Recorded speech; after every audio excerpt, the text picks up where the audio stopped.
I've known for a few days that I was going to be making this video on the Gold Glove system, but I could not think of a funny intro. Then, out of nowhere, the baseball gods, they handed me the answer. They basically were like Quizlet when you're taking a math test at home. They showed me the way. Juan Soto in yesterday's Phillies-Padres game made one of the worst defensive plays I've ever seen. Well, not ever. Maybe that's being dramatic. But that route was terrible. Bryson Stott got a free double out of it. And the fact that Juan Soto, I can't believe I'm saying this out loud, is a finalist to win a Gold Glove in the year 2022. That's all you need to know. Then again, this is the same system that gave Derek Jeter 5 Gold Gloves, and once upon a time, Rafael Palmeiro won a Gold Glove at first base, even though he played 28 games that year at first base. Yeah, this whole system, I don't think anyone really cares about it anymore. Maybe that's me being a little bit mean, because I know that players do work very hard to win a Gold Glove, and even Mike Trout has said, hey, I've won everything aside from a Gold Glove. That is going to be the cherry on top. So I'm not trying to say the award system or the awards are completely irrelevant, but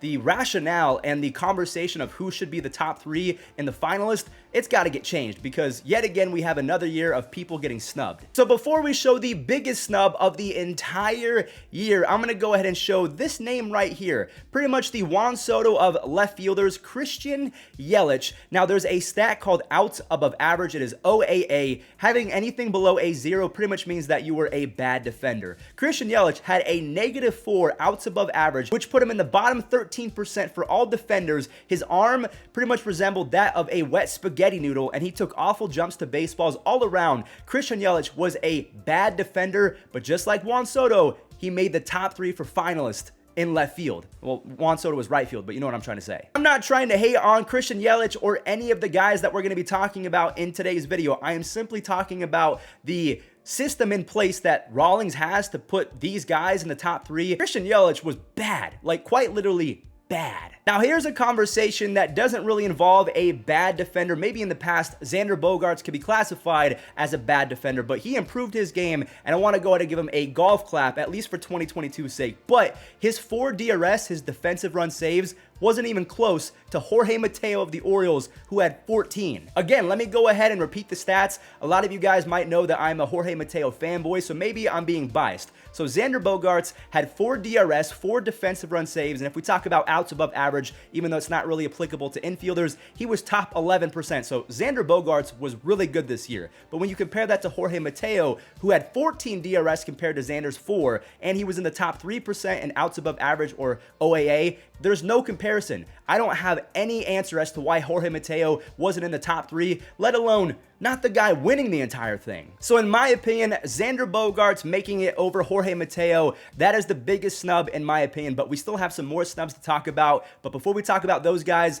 let's talk about Juan Soto. Now, if you're unfamiliar with this website, these red and blue dots, this is a website called Baseball Savant, where it pretty much ranks players on a 1 to 100 percentile. Are you top 5%, meaning that you're in the red? Are you bottom 7, meaning that you're in the blue? It's just a really easy way to see if someone's good at something or not based off colors. I love colors. This is good because I could barely read, so I like looking at pictures better. So offensively, we know that he was one of the best hitters in baseball. Everything is red, but look at this defense. Oh, great heaven. That blue 1 in the bottom left quite literally means he was in the bottom 1% of defenders. Bottom 1% all but means you are a bottom feeder. You are not good at your job. You are terrible at fielding or cutting baseballs off, making throws to the cutoff man. You are not good at your job. I know that he was better at it in 2021, but for 2022's sake, Juan Soto was quite literally one of the worst in Major League Baseball.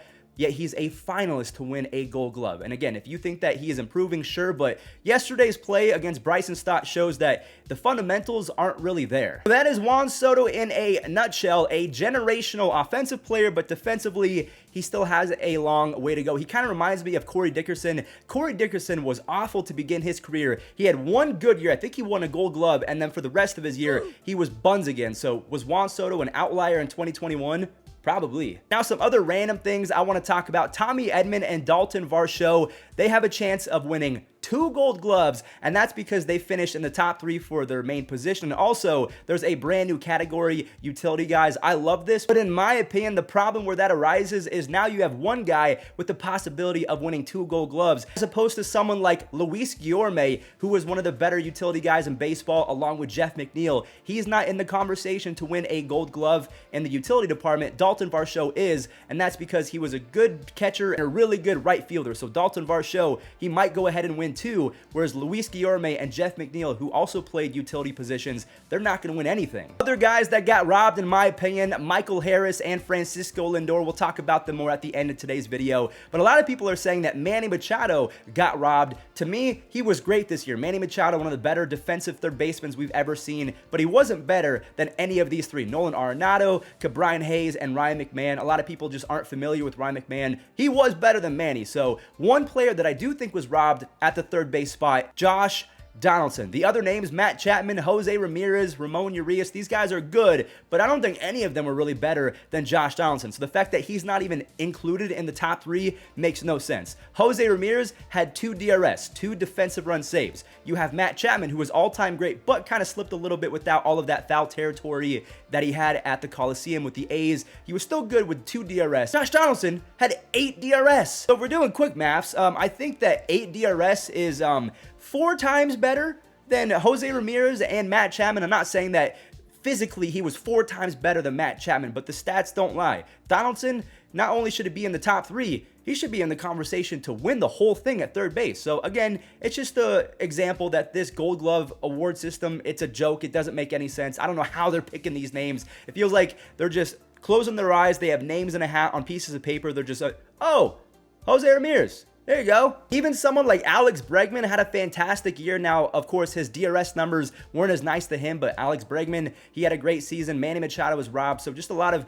players who were robbed in today's video. Guys like Michael Harris, maybe even Jeff McNeil, Francisco Lindor, Luis Guillorme, Jorge Mateo is the biggest one in my opinion. So I guess to end today's video, I'm just going to go ahead and leave it up to you guys. What do you make of this whole system? Derek Jeter won 5 of these bad boys. Rafael Palmeiro won a Gold Glove, even though he played 28 games at first base.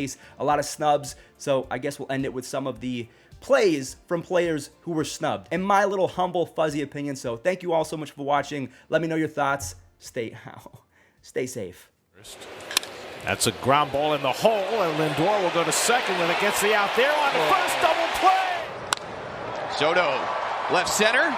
It's down for a base hit. Coming around is Luis Garcia. The throw to the plate. Oh my. On the money.